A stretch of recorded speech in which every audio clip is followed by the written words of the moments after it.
Assalamualaikum warahmatullahi wabarakatuh. Waalaikumsalam warahmatullahi Bismillahirrahmanirrahim. Alhamdulillahirabbil alamin wassalatu wassalamu ala asyrafil anbiya wal mursalin sayyidina Muhammadin wa ala alihi wa sahbihi ajma'in. Subhanaka la ilma lana illa ma 'allamtana innaka antal alimul hakim. Rabbi shrah li sadri wa yassir li amri wahlul 'uqdatam min lisani wahdi qalbi bihaqqi sayyidina Muhammad sallallahu alaihi wasallam. Amin ya rabbal alamin. Amma ba'du.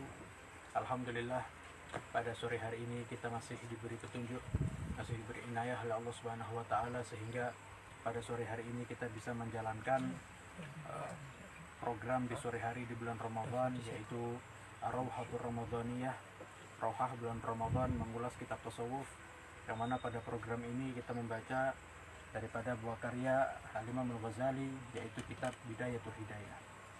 Mari sekarang kita lanjutkan kajian kita pada pertemuan yang lalu. Illa anqala wa ammal farju fahfadhu an kulli ma harramallahu ta'ala. Kemarin kita sudah tuntas membahas tentang bahaya atau anggota tubuh daripada perut.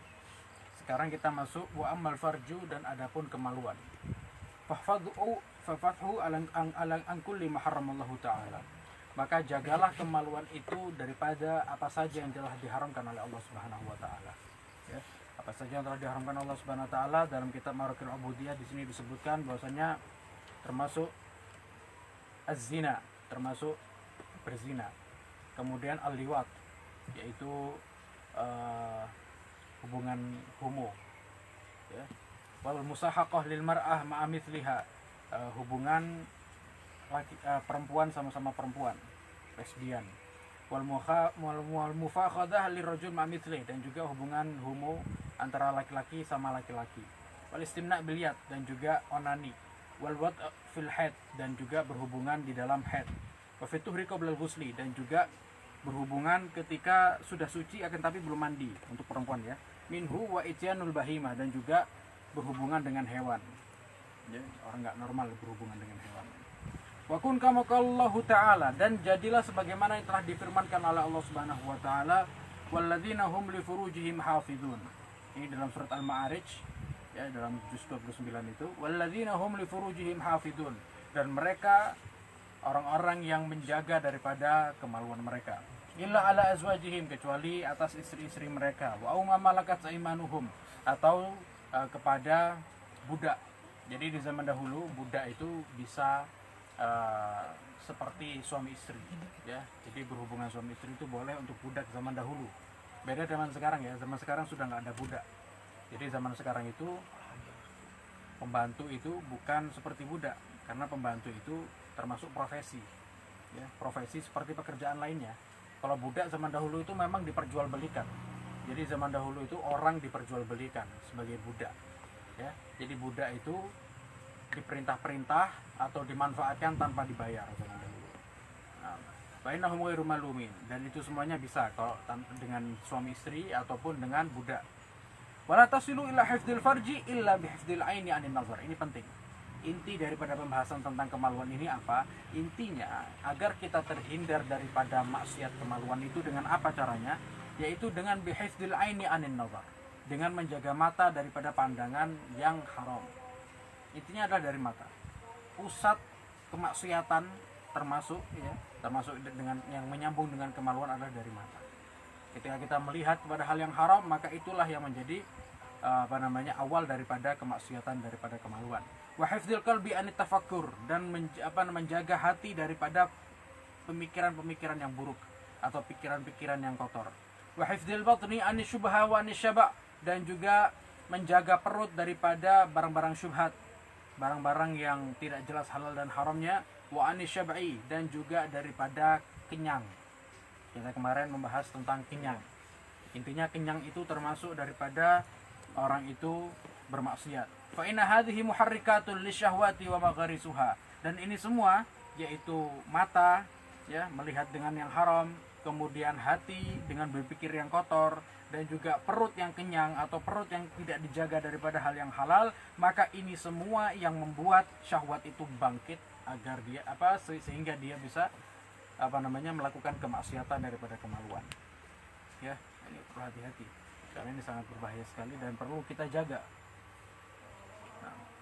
ya, perlu kita jaga. Ini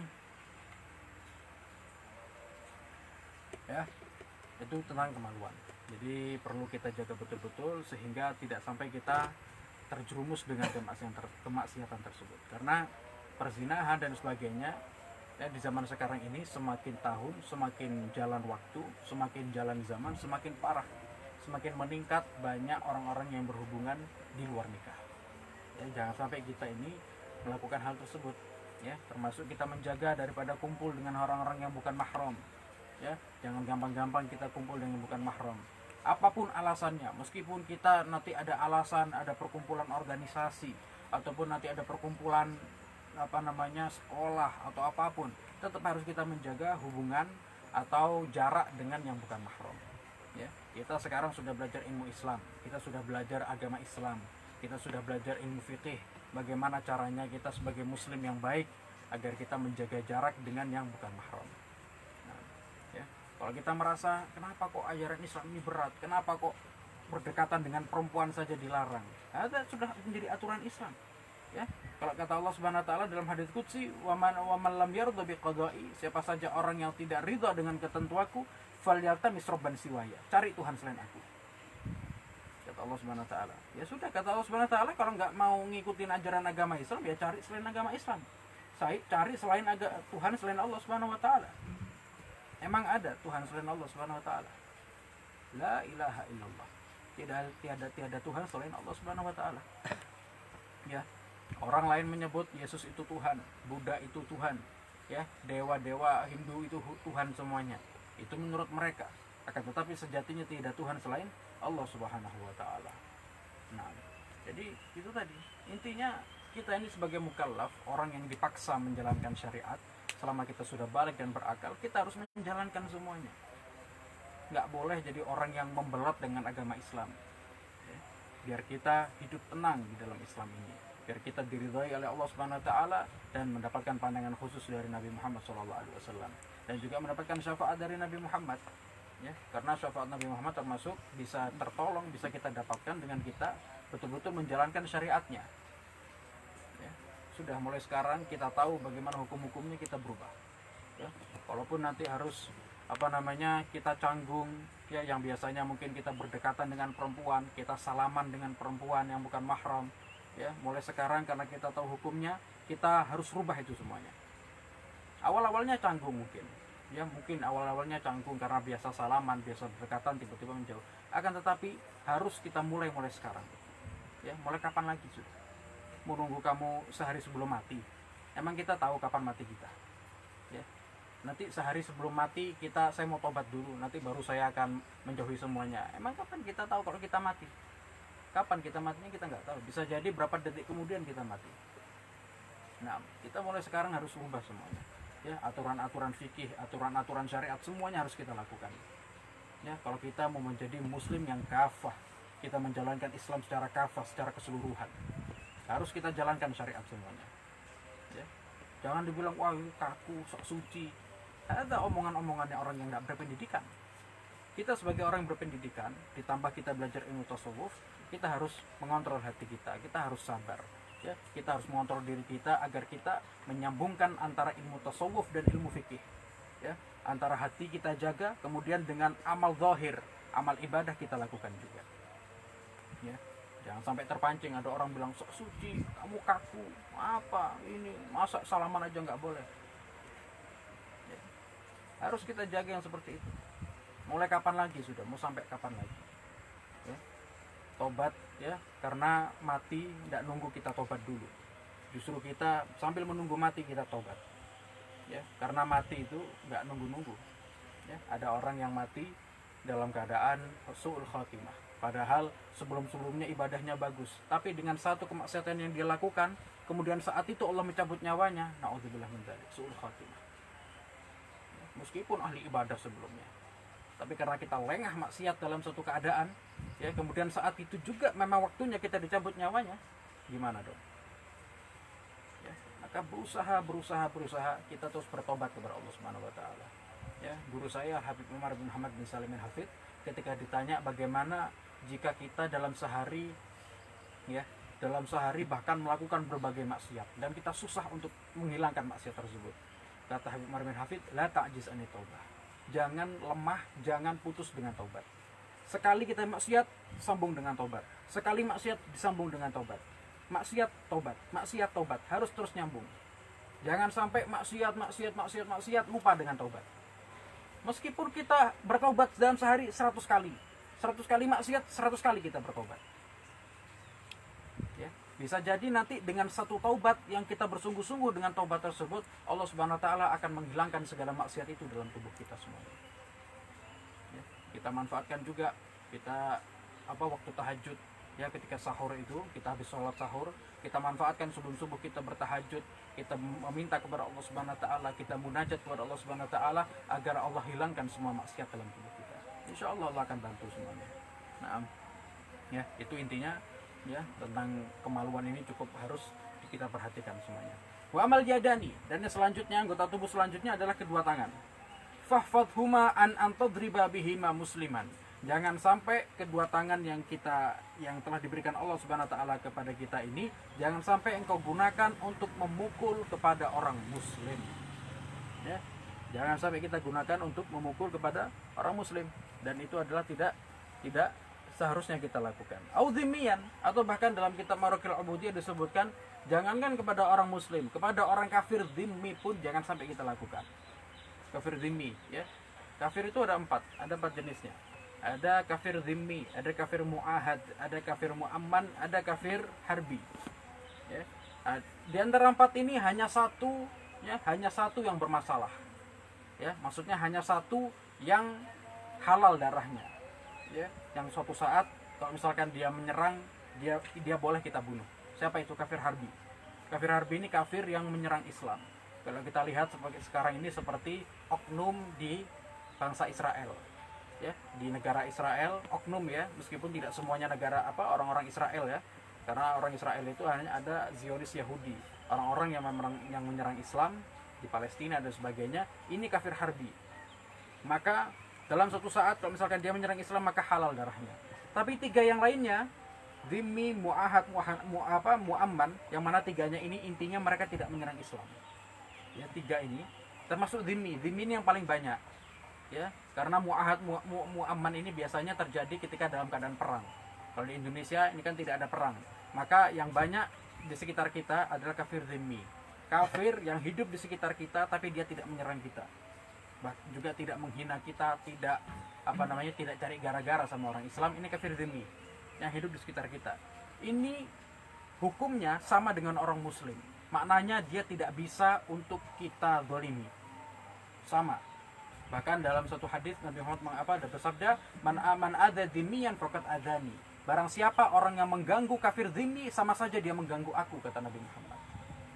Sama sebagaimana muslim, ya, man adza mu'minan faqad adzani. Barang siapa orang yang mengganggu orang mukmin, sama saja dia telah menggangguku, kata Nabi Muhammad. Jadi mukmin dengan kafir dhimmi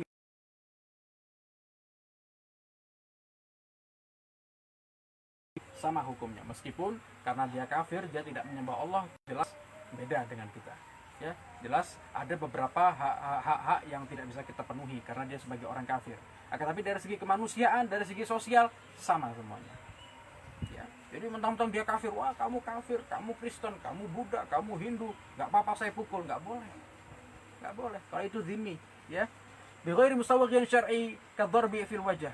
Dan memukul tadi, karena ini disebutkan karena tadi memukul tadi, yang menjadi titik fokus yang sangat dilarang oleh Islam adalah memukul wajah. Ya, tidak boleh orang itu memukul wajah. Ya, karena orang memukul wajah itu dosanya lebih besar daripada memukul yang lainnya. Meskipun kalau kita sekedar memukul punggung dan sebagainya, kalau tanpa ada sesuatu yang syar'i, maka tetap nggak boleh. Lebih lagi yang wajah itu nggak boleh. Makanya ada hukum yang spesifik seperti tinju. Ya, hukum tinju, mulakamah. Kalau dalam bahasa Arab itu mulakamah, tinju. Tinju itu sebagian ulama mengatakan haram. Ya, kenapa? Tinju itu kan juga banyak memukul wajah. Ya kan? Banyak memukul wajah. Intinya kita yang belajar ilmu bela diri dan sebagainya, sebisa mungkin untuk tidak memukul wajah. Sebisa mungkin. Ya, tapi kalau dalam keadaan yang genting, dalam keadaan darurat, ya mungkin bisa. dengan alasan kalau memang itu sekedar kita membela diri. Misalkan ada orang yang jahat kepada kita dalam keadaan genting, tidak bisa kita menyerang kecuali wajah, ya mungkin itu maafu, mungkin itu dimaafkan. Tapi kalau kita dalam kita bisa memukul atau kita bisa menyerang yang lainnya, maka itu lebih baik daripada kita harus memukul wajah. Karena wajah ini adalah menjadi pusat indera manusia. Ya, karena indera manusia ini kebanyakan ada di wajah. Coba di wajah ini, ya, di kepala ini ada berapa indera? Ada berapa indera? Ada panca indera? Mata, hidung, ya, mulut, telinga. Kumpul semuanya di sini. Itu gimana kalau misalkan orang pukul sehingga semuanya terganggu? Ya, kalau badan, tangan, kaki, ya kan? Ini kan nggak ada panca indera, cuma sekedar kulit. Kulit semuanya bisa kita gunakan. Setidaknya masih mudah untuk lebih diobati.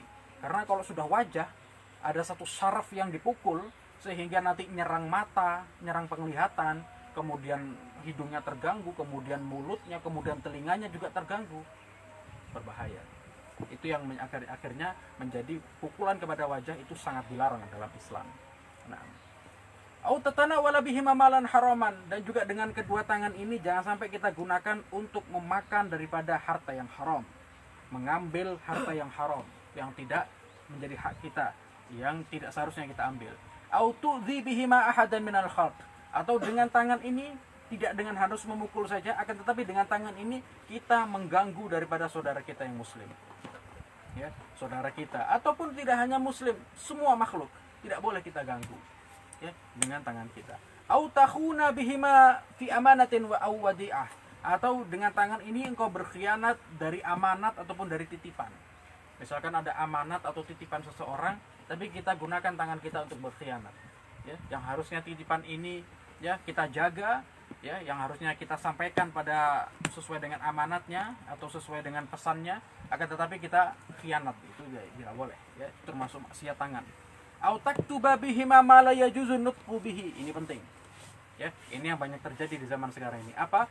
Engkau menulis dengan kedua tanganmu itu, ya, atau dengan tangan kita, karena kebanyakan orang nulis dengan tangan kanan, bihi ma la yajuzu nutqu bihi, yang engkau tidak boleh untuk mengucap dengannya. Ya, misalkan ada satu kalimat kotor, ya, kalimat kotor yang tidak seharusnya orang ucapkan, itu juga tidak boleh kita tulis. Ya, bukan berarti nggak apa-apa, saya nggak ngomong, cuman saya tulis saja, nggak boleh. Ya, ini karena di zaman Al-Imam Al-Ghazali nggak ada bukan zaman dahulu nggak ada semacam smartphone, nggak ada media sosial dan sebagainya. Maka di zaman sekarang, ya, di zaman digital ini, di era digital ini, bisa kita kiaskan dengan media sosial, ya. Maka kalau misalkan dalam ucapan itu adalah suatu hal yang kotor, suatu hal yang buruk, maka tidak boleh juga kita ketik di media sosial. Kita jadikan status, kita jadikan postingan, kita jadikan caption, ya, kita jadikan apapun, itu tidak boleh kita tulis, ya. Karena kalau menulis kan pakai pulpen, ya, pakai pena, akan tetapi kan tetap yang menggerakkan adalah tangan kita. Begitu juga dengan ketikan, ya, sama seperti kita ini menulis.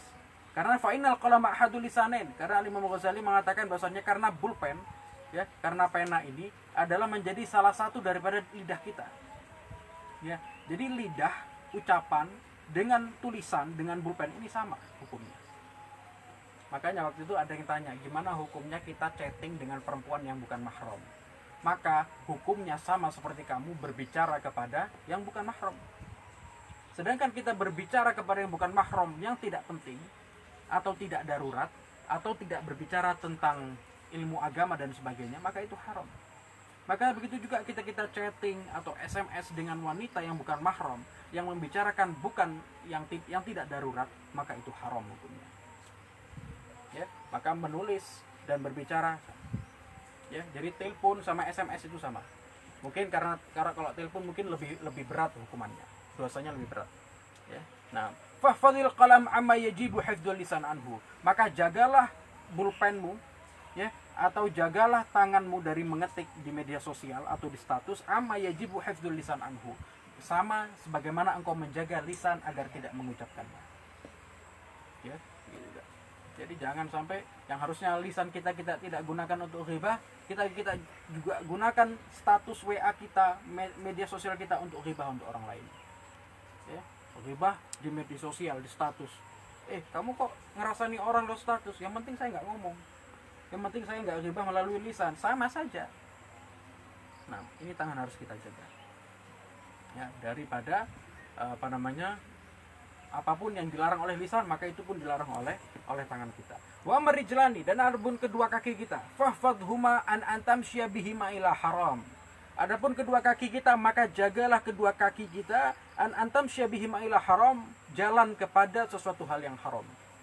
Au tas'a bihima ila babi sultanin zalim, atau kamu jalan dengan kedua kakimu itu kepada pintu, ya, rumah daripada sultan yang zalim, raja yang zalim atau pemimpin yang zalim.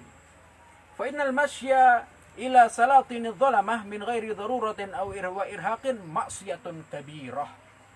Karena kita berjalan, ya, ke tempat atau ke rumah atau ke istana daripada raja atau pemimpin yang zalim tanpa ada darurat atau tanpa ada hajat yang syar'i, ada hajat yang memang diperbolehkan oleh syariat, maka itu adalah maksiat yang besar, termasuk maksiat kabirah, termasuk daripada dosa besar. Nggak boleh. Ya, kecuali kalau misalkan kita jalan ke rumahnya orang zalim, ya, ke raja yang zalim atau pemimpin zalim karena untuk nahi mungkar, ya, karena untuk kita menasihati mereka, karena untuk memberikan satu nasihat kepada mereka, nahi mungkar kepada mereka, maka boleh, karena ini hajat syar'i. Akan tetapi kalau misalkan kita ke sana untuk cari muka, biar kita dapat popularitas, biar kita dapat harta, biar kita dihormati, ini yang tidak boleh. Fa innahu tawadhu'un wa ikramun lahum ala zulmihim, karena itu termasuk daripada tingkah tawadhu, ya, kerendahan hati dan pemuliaan kepada kezaliman mereka. Ya, kalau misalkan ada raja yang zalim, pemimpin yang zalim, kita datang ke sana untuk silaturahim, untuk tujuannya untuk mencari uang dan sebagainya. Itu berarti kita merendah, kita memuliakan orang yang zalim, dan itu tidak boleh.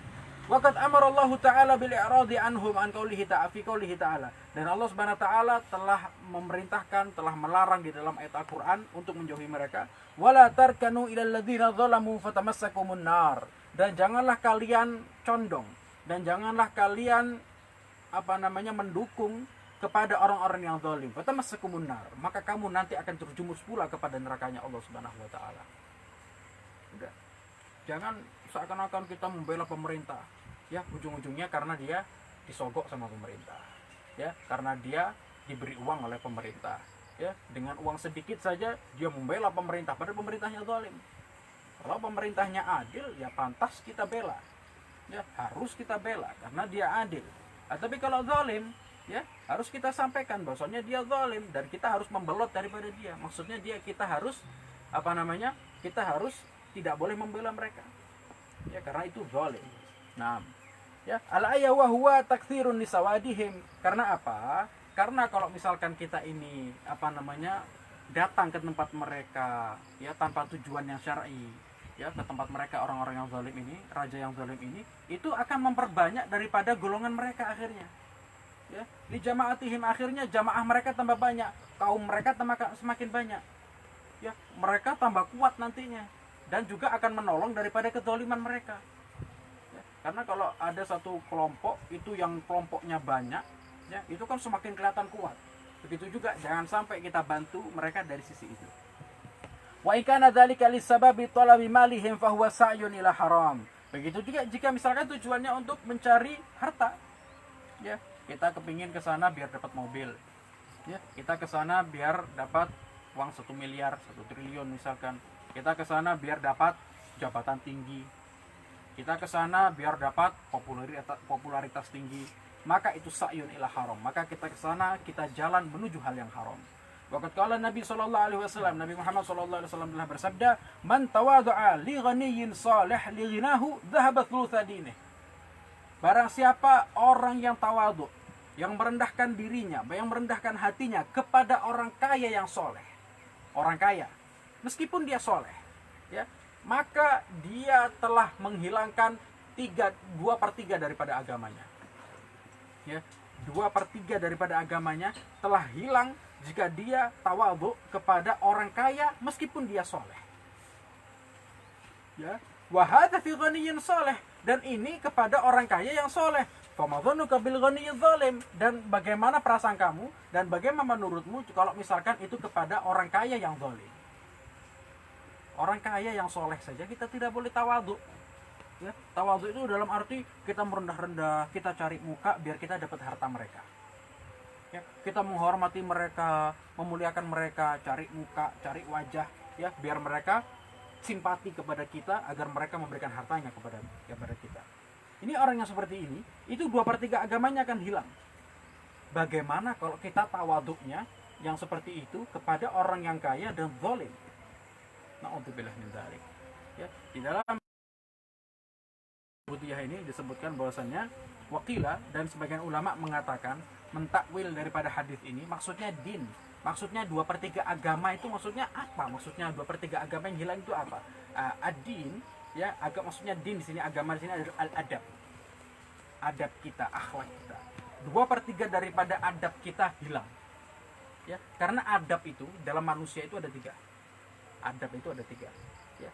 Adab ilallah subhanahu wa ta'ala, adab kepada Allah, wa adab ila rasulih, adab kepada Rasulullah, dan juga adab kepada seluruh manusia. Ya. Nah, kalau 2/3 kaya, yaitu dia telah hilang adab kepada Allah, hilang adab kepada Rasulullah. Tinggal satu aja. Kemungkinan dia hanya adab kepada manusia, tapi manusianya kepada orang manusia yang kaya tadi. Tapi 2/3 tadi, adab kepada Allah, adab kepada Rasulullah, hilang. Kira-kira tetap menjadi orang mulia enggak? Misalkan dia sudah hilang adabnya kepada Allah, adabnya kepada Rasulullah. Percuma. Meskipun dia adab kepada manusia, tapi dia menghilangkan adab kepada Allah, adab kepada Rasulullah, habaan mansura, percuma. Tidak ada gunanya.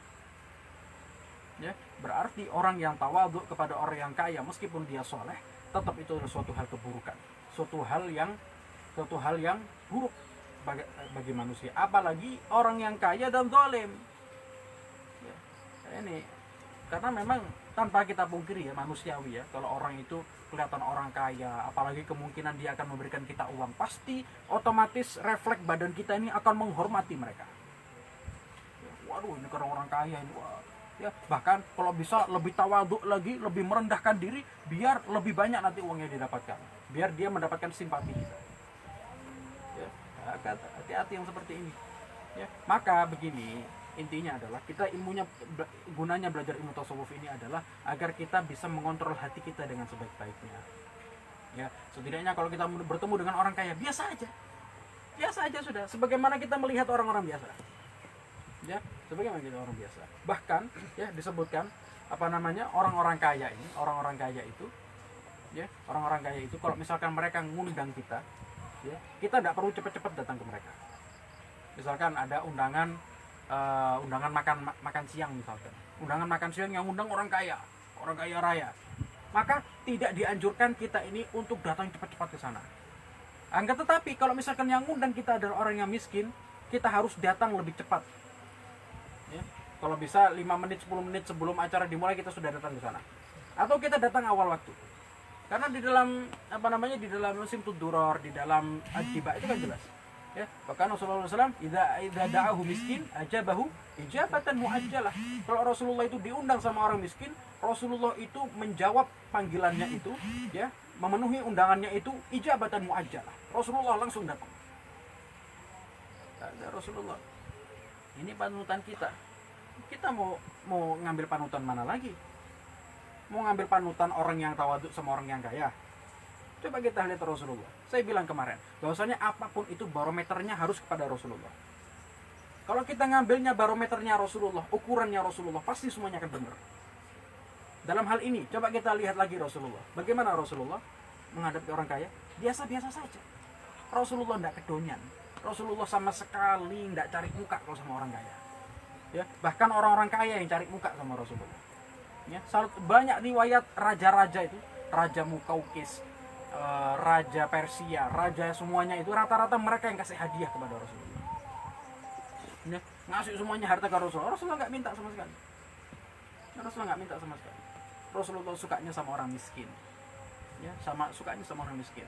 Bahkan ada doanya Rasulullah yang cukup fenomenal, ya, Allahumma ahyini miskinan. Ya Allah, hidupkanlah aku dalam keadaan miskin. Wa amitni miskinan, dan matikanlah aku dalam keadaan miskin. Wahsyurni fi zumratil masakin, dan kumpulkanlah aku nanti di hari kiamat bersama kumpulannya orang-orang miskin. Rasulullah tidak mau minta sama orang kaya. Tidak mau Rasulullah minta sama orang kaya. Ya. Kata, ya, kecuali beda kalau misalkan kayanya seperti para sahabat Nabi. Sahabat Nabi yang kaya siapa? Contohnya seperti Sayyidina Utsman bin Affan, ya, termasuk Khulafaur Rasyidin, khalifahnya Rasulullah yang ketiga, Sayyidina Utsman bin Affan. Sayyidina Utsman bin Affan, coba bagaimana kekayaan beliau? Hampir semua kekayaannya untuk Islam. Semuanya habis. Sayyidina Abu Bakar As-Siddiq itu aslinya orang kaya raya. Ya, tapi semenjak gabung bersama Rasulullah SAW, semua hartanya dikeluarkan jadi orang miskin. Sampai jadi orang miskin Sayyidina Abu Bakar As-Siddiq karena seluruh hartanya dikasihkan semuanya untuk Islam. Ada lagi sahabat Nabi namanya Sayyidina Abdurrahman bin Auf, kaya raya, ya, pengusaha, ya. Tapi apa? Semua hartanya digunakan untuk Islam. Semuanya digelontorkan. Sayyidatuna Khadijah binti Khuwailid yang kemarin ada haulnya tanggal 11 Ramadan. Semoga kita mendapatkan keberkahan daripada Sayyidatuna Khadijah. Sayyidatuna Khadijah, sepertiga kekayaan di Mekah miliknya Sayyidatuna Khadijah. Kaya raya, luar biasa, ya. Kaya raya, terhormat lagi. Tapi apa? Semenjak menikah dengan Rasulullah, semua hartanya digelontorkan untuk dakwahnya Nabi Muhammad sampai menjadi miskinnya orang.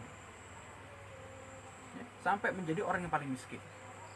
Sampai Sayyidatuna Khadijah itu beberapa hari tidak makan. Sampai Sayyidatuna Khadijah itu mau menyusui anaknya. Apa yang terjadi? Sampai yang keluar itu bukan susunya tapi darah. Karena apa? Karena Sayyidatuna Khadijah lama tidak makan. Sampai mau menyusui anaknya, yang keluar bukan susu tapi darah. Ini baru orang kaya yang luar biasa. Ini orang kaya yang luar biasa. Ya, Al-Imam Ali bin Muhammad Al-Habsyi, saya itu Durar, kaya raya. Tapi beliau setiap hari menyembelih 50 sampai 60 kambing digunakan untuk semua orang. Selalu open house, ya, 24 hours, 24 jam dibuka rumahnya untuk memberikan semua fakir miskin semuanya masuk untuk makan. Al-Imam Abu Bakar Ad-Dini bin Abdullah Al-Idrus, ya, yang mana kemarin 12 Ramadan haul daripada ayahnya Abdullah Al-Idrus. Imam Abu Bakar Ad-Dini Al-Idrus kaya raya, ya, tapi semuanya digelontorkan untuk fakir miskin. Ini orang kaya. Yang kaya sebenarnya seperti ini. Bukan kaya raya yang dia nyimpan uang di bank, ya, yang nimbun uang di bank, yang nimbun uang di gudang, nggak dikasih, nggak dizakati, kemudian nggak pernah sedekah. Ini orang kaya yang rugi, orang kaya yang akan mencelakakan dirinya sendiri. Hartanya yang dia simpan akan mencelakakan dirinya sendiri. Nah, kata, ya, ini perlu kita renungi, ya. Nah, wala jumlati fa harakatuka wa sakanatuka bi'adha'ika ni'matun min ni'amillahi ta'ala. Jadi dari semuanya yang telah dibahas oleh Imam Ghazali dari anggota tubuh yang 7 tadi, yang telah disebutkan oleh kita pertemuan kita yang mulai lalu-lalu, wala jumlati, kesimpulannya kata Imam Ghazali, fa harakatuka wa sakanatuka, maka segala gerak-gerikmu, segala diammu, bi'adha'ika, dengan anggota tubuhmu ini, ni'matun min ni'amillahi ta'ala alaik, inilah menjadi satu kenikmatan daripada segala nikmat dari Allah Subhanahu wa taala. Fala tuharrik syai'an minha fi maksiatillahi taala, maka jangan gunakan seluruh anggota tubuh kita ini semuanya untuk maksiat kepada Allah Subhanahu wa taala. Ya, wastamilha fi taatillahi taala, gunakanlah untuk taat kepada Allah Subhanahu wa taala. Kita zalim sama Allah Subhanahu wa taala. Ya, untung-untungan maksiat, ya, setelah kita gunakan anggota tubuh ini untuk maksiat, enggak langsung dihukum sama Allah Subhanahu wa taala. Beda dengan zaman terdahulu sebelum umat Nabi Muhammad. Kalau sebelum zaman dahulu, sebelum umat Nabi Muhammad, itu ketika mereka melakukan maksiat langsung dihukum oleh Allah Subhanahu wa taala. Langsung dihinakan oleh Allah Subhanahu wa taala. Tapi kalau untuk umat Nabi Muhammad, Masya Allah, ya, masih banyak diberi dispensasi. Ya, kita maksiat masih didiemin sama Allah Subhanahu wa taala. Masih diberi kesempatan untuk kita taubat kepada Allah Subhanahu wa taala. Cukup kita menyesali, kita baca istighfar, kita minta ampun, langsung diampuni oleh Allah Subhanahu wa taala. Ya, mudah-mudahan ini di bulan Ramadan ini, kita sekarang ada di tanggal 13 Ramadan, di Ausatuhu, disebutkan oleh Nabi Muhammad wa Ausatuhul Maghfirah. Di pertengahan bulan Ramadan ini, 10 hari pertengahan ini adalah hujan ampunan dari Allah Subhanahu wa taala. Maka di detik ini kita minta ampun kepada Allah Subhanahu wa taala dari segala maksiat yang kita telah lakukan seumur hidup kita. Mulai kita balik sampai saat ini, maksiat yang telah kita lakukan, semoga semuanya diampuni oleh Allah Subhanahu wa taala.